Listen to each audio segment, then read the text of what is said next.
The alarm clock buzzed at 5:30 a.m., just like it had for the past 15 years.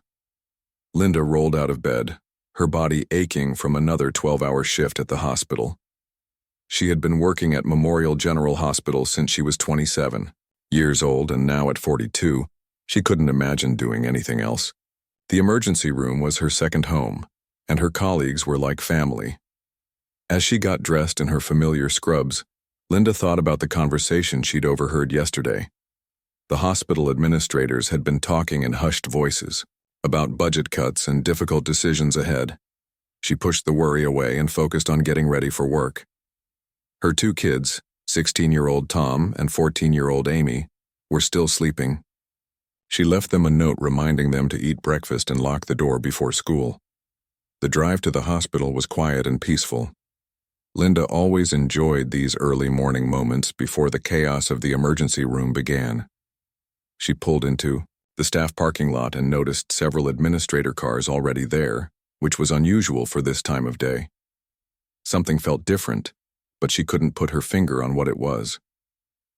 Walking through the hospital corridors, Linda greeted the night shift workers who were finishing up their duties.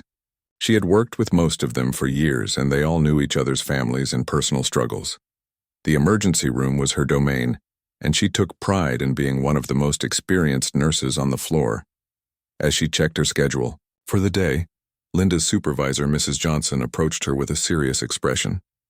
Mrs. Johnson was usually cheerful and energetic, but today she looked tired and stressed. She asked Linda to come to her office for a quick meeting before the shift began. Linda followed, wondering if there was a problem with one of her patients or if she was being asked to cover an extra shift. The office felt smaller than usual, and Linda noticed that the hospital director, Mr. Peterson, was also there. He was a kind man who had always supported the nursing staff, but today he couldn't meet her eyes. Mrs. Johnson gestured for Linda to sit down, and the weight of the moment began to settle in her chest. "Linda, I'm going to be direct with you because you deserve honesty," Mrs. Johnson began, her voice shaking slightly. "The hospital is facing serious financial challenges. We've lost several major contracts, and our funding has been cut significantly. The board has made the difficult decision to eliminate several positions across all departments." Linda felt her heart begin to race. She had heard rumors about budget problems, but she never imagined it would affect her directly. She had always been a reliable employee, never missing work unless absolutely necessary, and she had received excellent performance reviews every year. Mr. Peterson finally spoke up, his voice heavy with regret. "Linda, your position is being eliminated effective immediately. This decision has nothing to do with your performance or dedication. You've been an outstanding nurse, and this is one of the hardest conversations I've ever had to have." The words hit Linda like a physical blow. She sat in stunned silence, trying to process what she was hearing.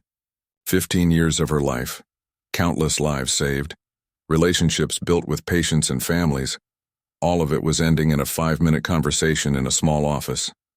"I don't understand," Linda managed to say, her voice barely above a whisper. "I've never had any complaints. I've worked every holiday, every weekend you've asked me to work. I've trained new nurses. I've stayed late when we were short-staffed. How can you just eliminate my position?" Mrs. Johnson handed her a manila envelope containing her termination letter and final paycheck. "Linda, if there was any other way, we would have found it. The hospital is eliminating 37 positions today. You're not alone in this, but I know that doesn't make it any easier." Linda took the envelope with trembling hands. Inside was a letter explaining that her employment was being terminated due to organizational restructuring and budget optimization. The cold, corporate language felt like a slap in the face after 15 years of dedicated service. The reality of her situation began to sink in. She had a mortgage payment due in 2 weeks, car payments, and 2 teenagers who depended on her for everything. Her ex-husband rarely sent child support, and she had been the sole provider for her family for the past 5 years. The emergency room job had provided good benefits and steady income, allowing her to build a stable life for her children. "What am I supposed to tell my kids?" Linda asked, tears beginning to form in her eyes. "Tom is looking at colleges, and Amy needs new school supplies. How am I going to pay for everything?" Mr. Peterson leaned forward, genuinely concerned.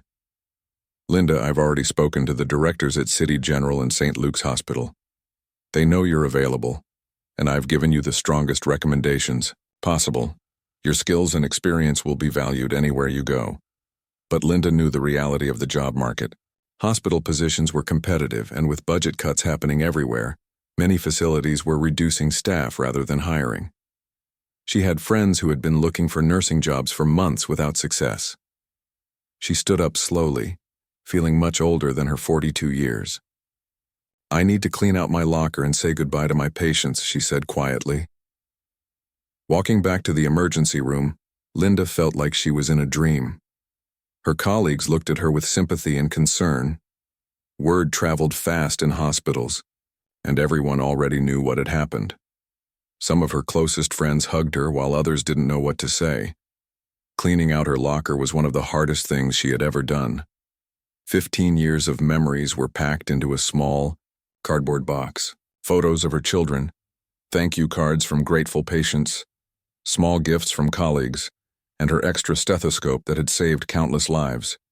Each item represented a piece of her identity that was being taken away. As she walked through the emergency room one last time, Linda thought about all the people she had helped over the years.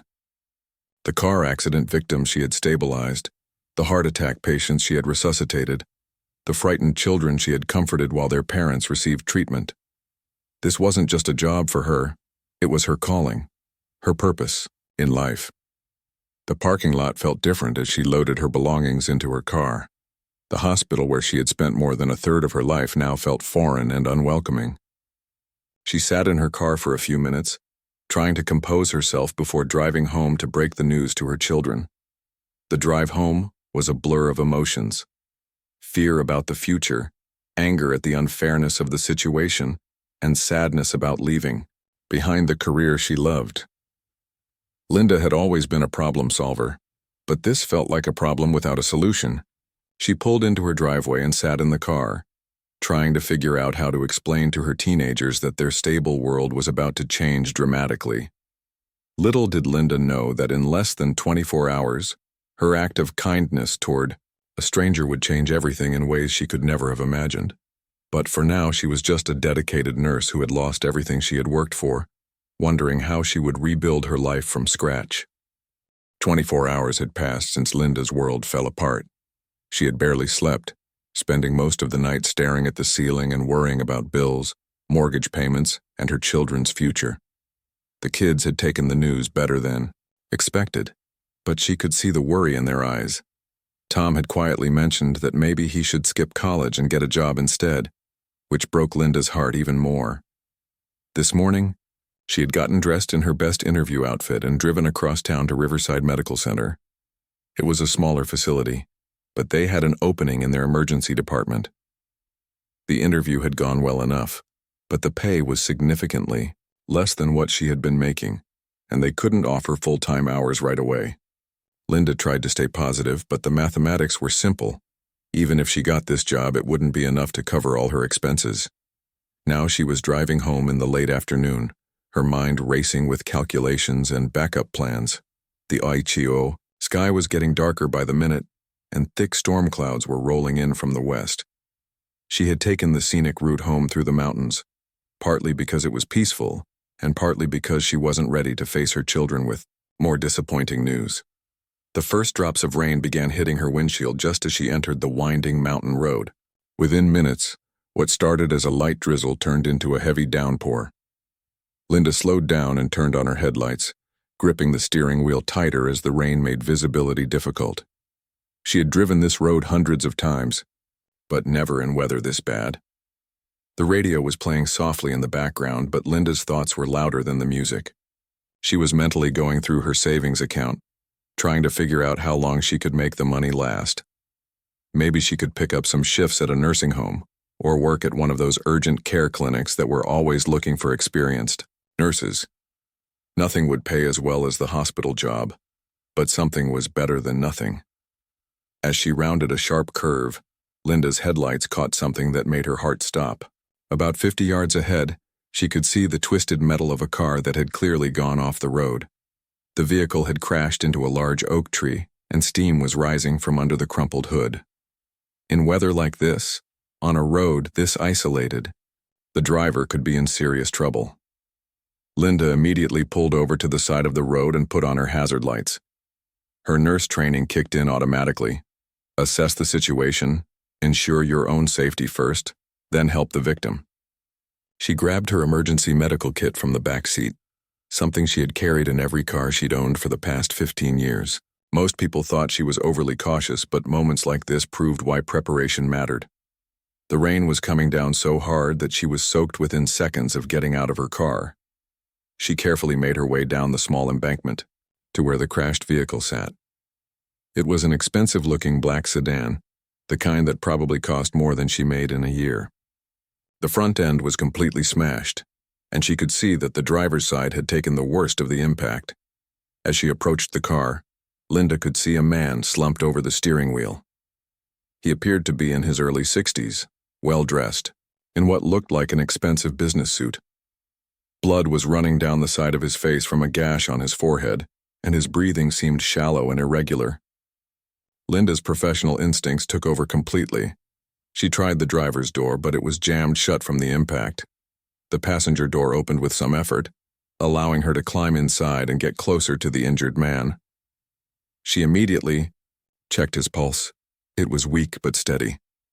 The head wound was bleeding heavily, but head wounds always looked worse than they were. What concerned her more was his breathing and the possibility of internal injuries. "Sir, can you hear me?" Linda spoke loudly and clearly, trying to get a response. "My name is Linda, and I'm a nurse. You've been in a car accident, but I'm here to help you." The man's eyes fluttered open briefly, and he tried to speak, but only managed a weak groan. Linda could see that he was conscious but disoriented, which was actually a good sign. She quickly assessed his condition: probable concussion, definite laceration on the forehead, possible broken ribs, and who knows what internal damage from the impact. Working quickly but carefully, Linda applied pressure to the head wound using gauze from her medical kit. She checked his pupils with a small flashlight. They were responsive, which reduced her concerns about serious brain injury. His breathing was labored, and she could see that his chest wasn't moving evenly, suggesting possible rib fractures. "Stay with me," Linda said firmly, using the authoritative voice she had developed over years of emergency room work. "I need you to stay awake and talk to me. What's your name?" The man managed to whisper something that sounded like Robert, but his voice was too weak to be sure. Linda continued her assessment while talking to him constantly, knowing that keeping him conscious was crucial. She called 911 on her cell phone, grateful that she had signal despite being in the mountains. "This is Linda Davis. I'm a registered nurse, and I'm at the scene of a single vehicle accident on Mountain View Road, about 3 miles past the Pine Ridge turnoff. I have an unconscious male, approximately 60 years old, with head trauma and possible internal injuries. He's breathing but needs immediate medical attention." The dispatcher confirmed that paramedics were on their way, but warned that the weather was causing delays throughout the county. Linda knew she might be here for a while, so she settled in to monitor her patient's condition and keep him stable until help arrived. As she worked, Linda found herself thinking about the strange turns life could take. Yesterday she had been a hospital nurse with a steady job and a secure future. Today she was unemployed and struggling to figure out how to pay her bills. And now, less than 24 hours after losing her job, she was back to doing what she did best: saving someone's life. The man drifted in and out of consciousness, but Linda kept talking to him, checking his vital signs and making sure he stayed as comfortable as possible in the cramped, damaged car. She noticed his expensive watch, his well-tailored suit, and the luxury features of the car. This was clearly someone with money, probably a businessman or professional of some kind.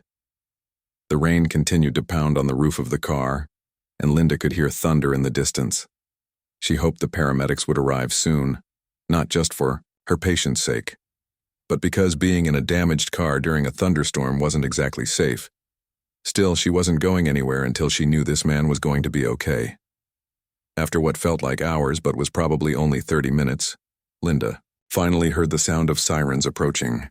The paramedics arrived with full equipment and immediately took over the patient's care. Linda gave them a detailed report of the man's condition and the treatment she had provided, using the professional medical terminology that came naturally after 15 years of emergency work. As they carefully extracted the patient from the car and loaded him into the ambulance, one of the paramedics turned to Linda. "Great work, nurse. You probably saved his life.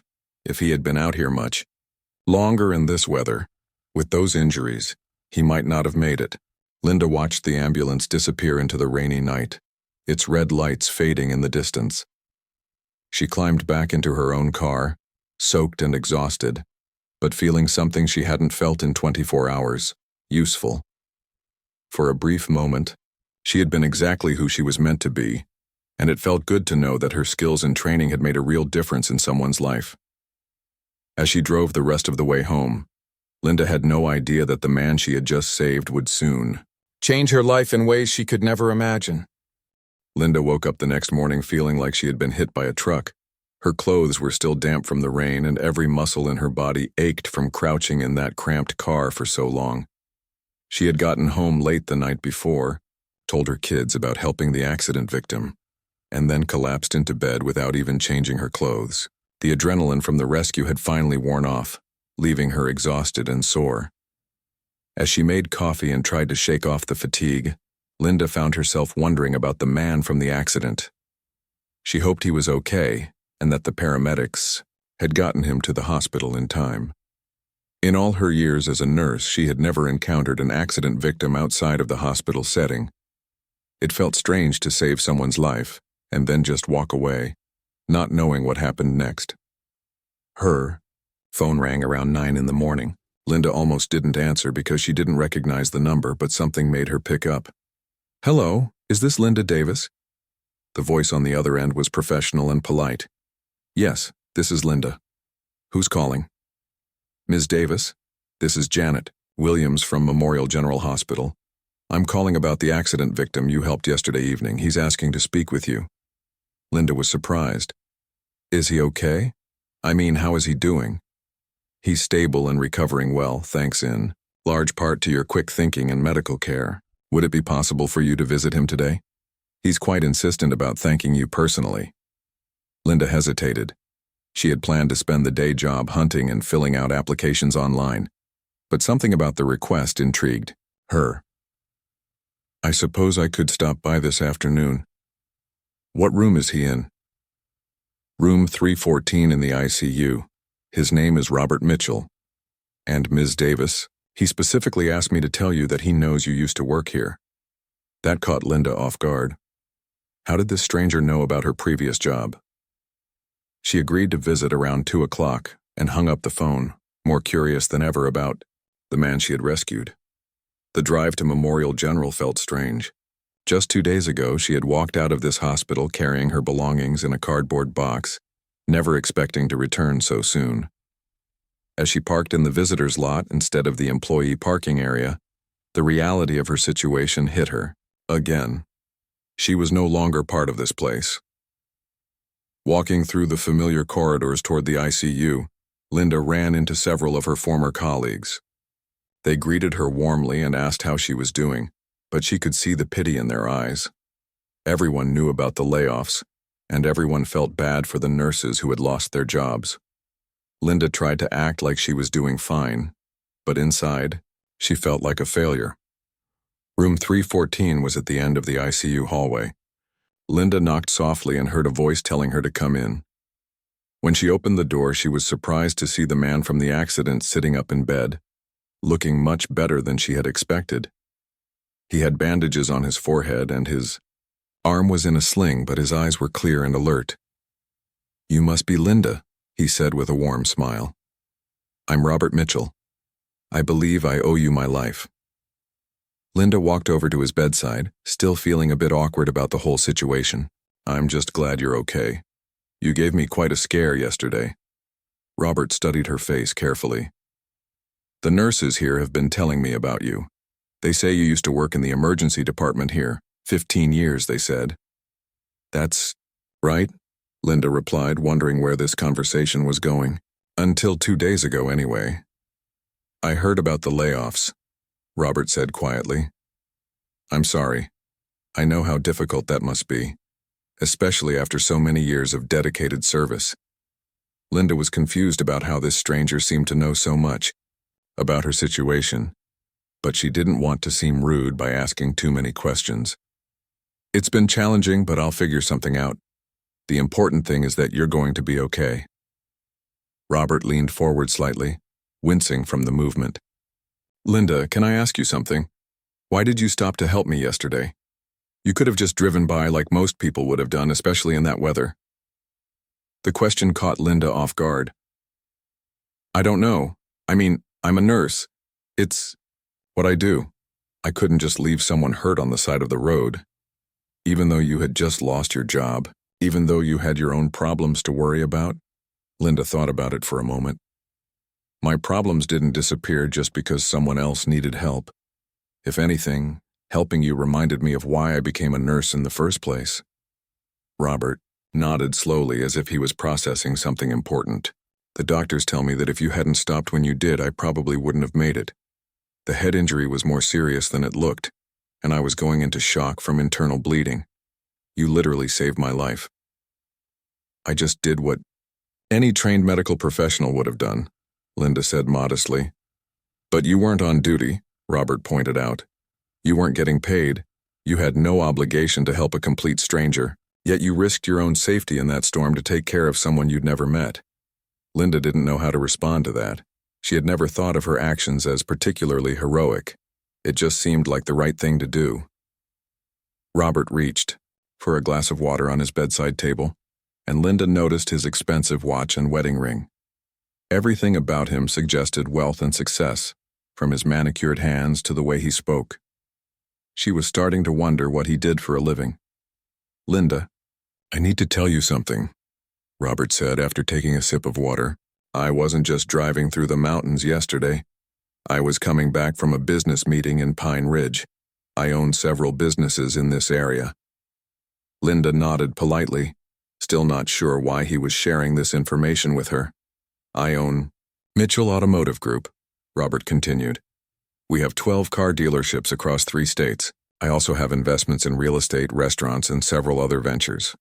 Now Linda was really confused. Why was this wealthy businessman telling her about his business empire? She was just an unemployed nurse who had happened to be in the right place at the right time. Robert seemed to read her confusion. I'm telling you this because I want you to understand something. I've been successful in business for over 30 years. I've met thousands of people, made countless deals, and worked with all kinds of individuals. But yesterday, when I was lying in that car thinking I might die, a complete stranger risked everything to save my life. He paused and looked directly at Linda.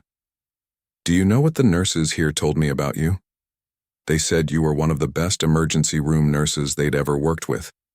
They said you always stayed late when someone needed help, that you trained new nurses without being asked, and that patients and families always remembered you because of how much you cared. Linda felt her cheeks getting warm. She wasn't used to this kind of praise, especially from someone she barely knew.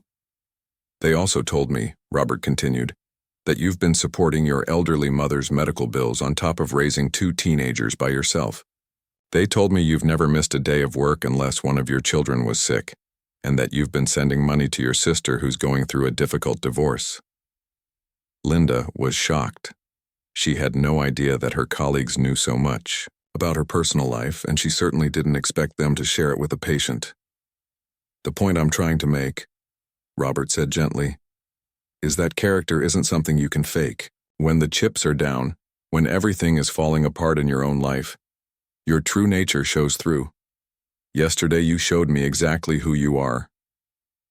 Linda felt tears starting to form in her eyes. It had been such a difficult few days, and she wasn't used to people saying such kind things about her. I've been thinking a lot since yesterday, Robert said, about life, about what really matters, about the kind of people who make the world a better place, and I've come to a decision. He reached for a business card on his bedside table and handed it to Linda. I want to offer you a job. Linda looked at the card in surprise. It was elegant and expensive looking, with Robert's name and the title, CEO, Mitchell Automotive Group. I don't understand, Linda said slowly. I'm a nurse, not a car salesperson. Robert smiled. I'm not offering you a job selling cars. I'm offering you something much more important than that.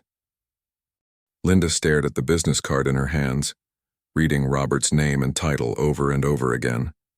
CEO of Mitchell Automotive Group. She had heard of the company before. They had those flashy commercials on TV with the catchy jingle. But she never imagined she'd be sitting in a hospital room talking to the owner himself. I'm still not sure what kind of job you're talking about, Linda said carefully. I mean, I appreciate the thought, but I really don't know anything about the car business. Robert shifted in his hospital bed, trying to get more comfortable. Let me explain something to you, Linda. Over the years, I've learned that the most important thing in any business isn't the product you're selling. It's the people you're working with. And yesterday, you showed me exactly the kind of person I want on my team. Linda felt overwhelmed. Just 3 days ago, she was a stable, employed nurse with a predictable life. Now she was unemployed, financially stressed, and being offered a mysterious job by a millionaire she had rescued from a car accident. It felt like something out of a movie. What I'm about to tell you might sound crazy, Robert continued, but I want you to hear me out. I've been thinking about expanding my business into something new, something that could help people and save lives just like you did for me. Linda nodded, though she still didn't understand where this was going. I want to create a comprehensive safety and emergency response program for all my businesses. We have over 2,000 employees across 12 dealerships, plus our corporate offices, service centers, and other facilities. Right now, if someone has a heart attack or gets injured at work, we call 911 and hope for the best. Robert's eyes lit up as he spoke about his idea. But what if we had trained medical professionals on staff? What if we had someone who could respond immediately to emergencies, train our employees in first aid and CPR, and create safety protocols that could save lives? Now Linda was beginning to understand. You want to hire a nurse to oversee safety programs? Not just any nurse, Robert said firmly. I want to hire someone who has proven that they'll put other people's lives before their own comfort. Someone who has the medical knowledge and the character to build something meaningful. Linda felt her heart racing. This was nothing like the job interviews she had been going to. What would something like that involve? Robert reached for a notepad on his bedside table and started writing. First, you'd assess the current safety measures at all our locations. Then you'd design training programs for our employees, basic first aid, CPR, emergency response procedures. You'd also be responsible for maintaining medical supplies and equipment at each facility. As he talked, Linda found herself getting excited about the possibilities. This was completely different from hospital nursing, but it would still involve helping people and using her medical knowledge. But that's just the beginning, Robert continued. I've been thinking bigger than that. What if we created a mobile, emergency response team that could assist at accident scenes? What if we partnered with local hospitals to provide additional training and resources? What if we became a model for other businesses to follow? Linda was amazed by his vision. That sounds incredible, but it would be a huge undertaking. I know, Robert said with a smile. That's why I need someone exceptional to run it. Someone who understands emergency medicine, who can work with people at all levels, and who has the integrity to build something that really matters. Linda thought about her current situation. She had been applying for traditional nursing jobs, most of which paid less than what she had been making at the hospital. The few positions that matched her previous salary had hundreds of applicants. This opportunity was completely different from anything she had ever considered. Can I ask what this position would pay? Linda asked hesitantly. Robert's expression became serious. Linda, I want to be completely honest with you about something. I've already done some research about your situation. I know about your mortgage, your kids' expenses, and your mother's medical bills. I know that you've been the sole provider for your family for years, and I know that losing your job has put you in a difficult financial position. Linda felt embarrassed that he knew so much about her personal life, but she also appreciated his honesty. The salary for this position would be $85,000 per year to start, plus full benefits, a company car, and a budget for training and equipment. After the first year, if the program is successful, we'd look at increasing the EU compensation significantly. Linda's mouth fell open. That was almost double what she had been making at the hospital. It seemed too good to be true. But here's the thing, Robert continued. This isn't charity. I'm not offering you this job because I feel sorry for you. I'm offering it because I believe you're the right person for it. What you did for me yesterday proved that you have the skills, the judgment, and the character to make this program successful.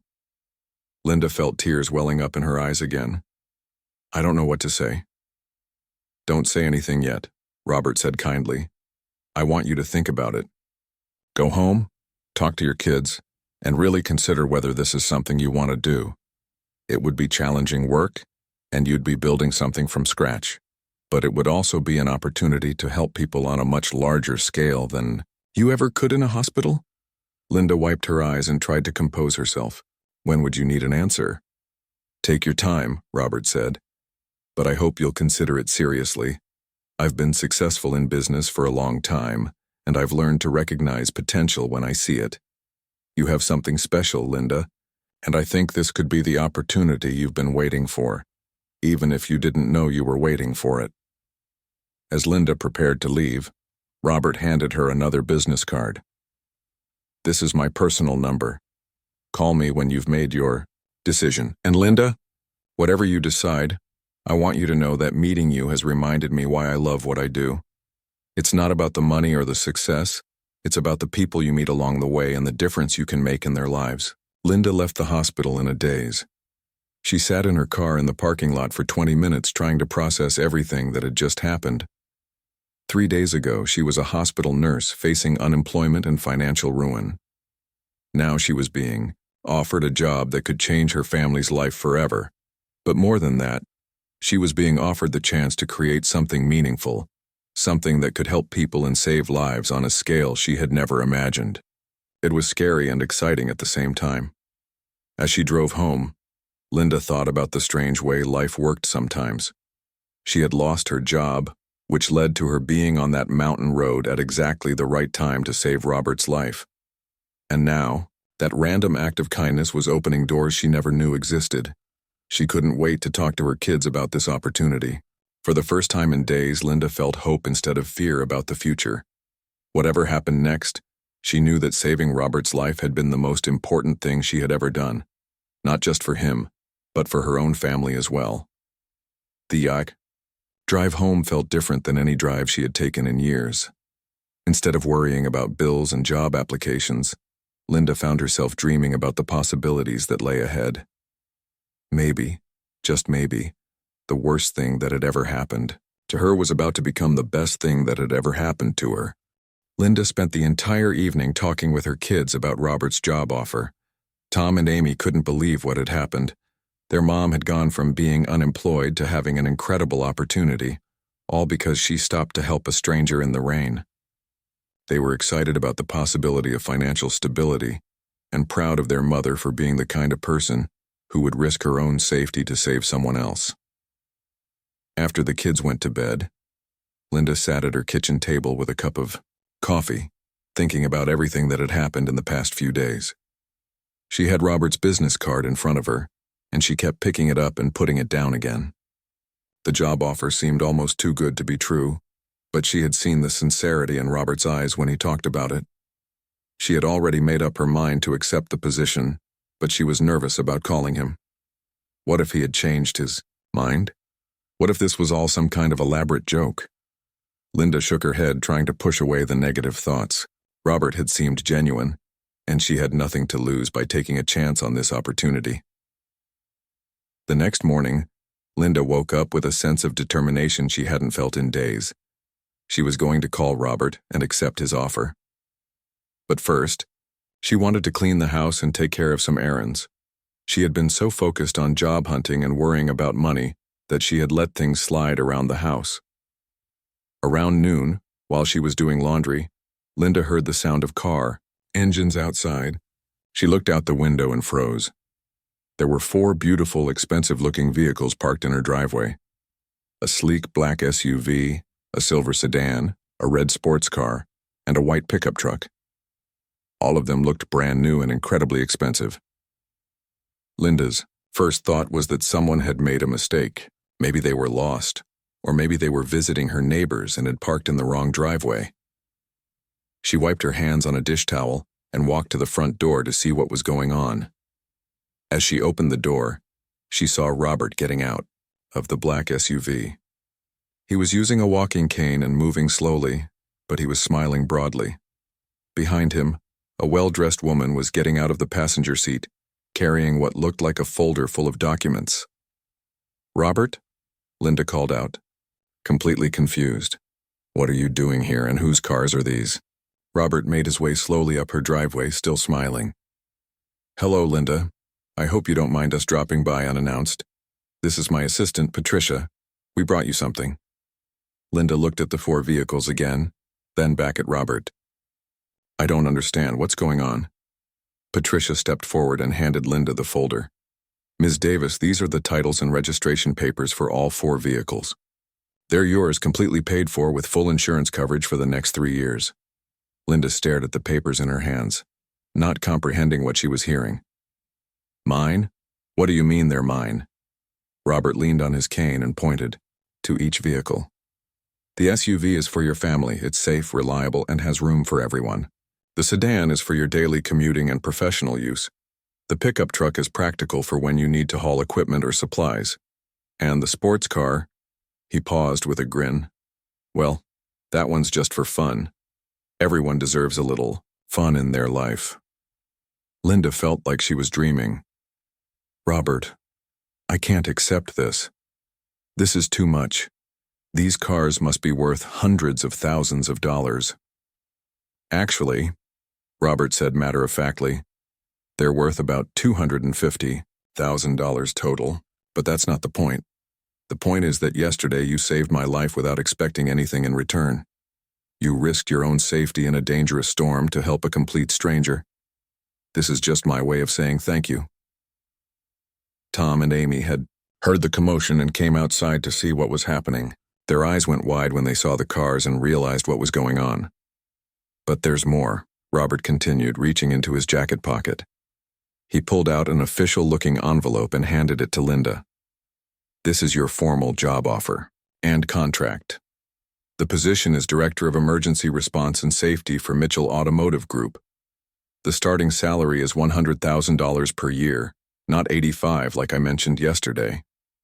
Plus full benefits, a company expense account, and quarterly bonuses based on the program's success."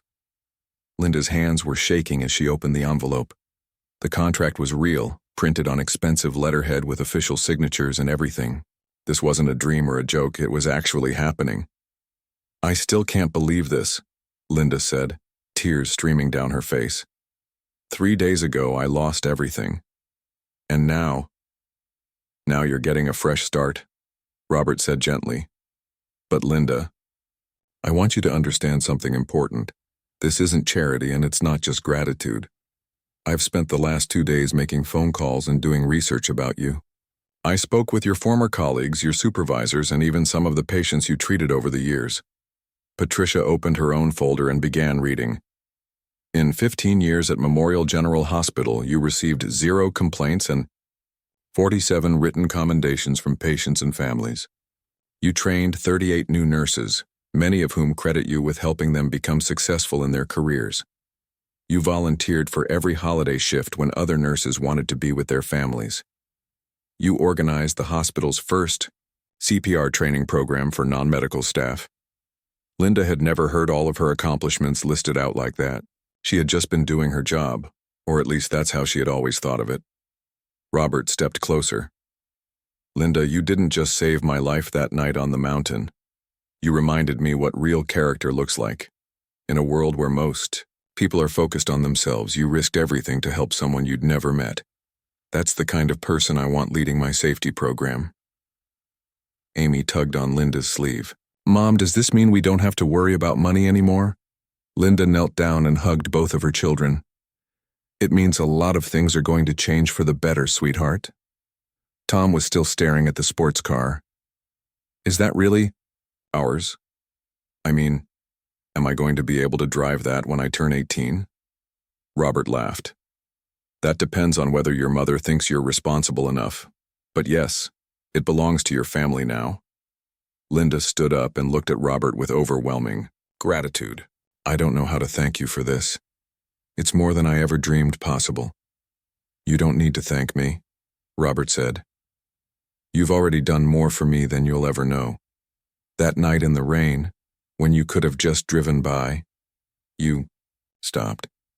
You saved my life, and now I want to help you build a new one. Patricia handed Linda a set of keys for each vehicle.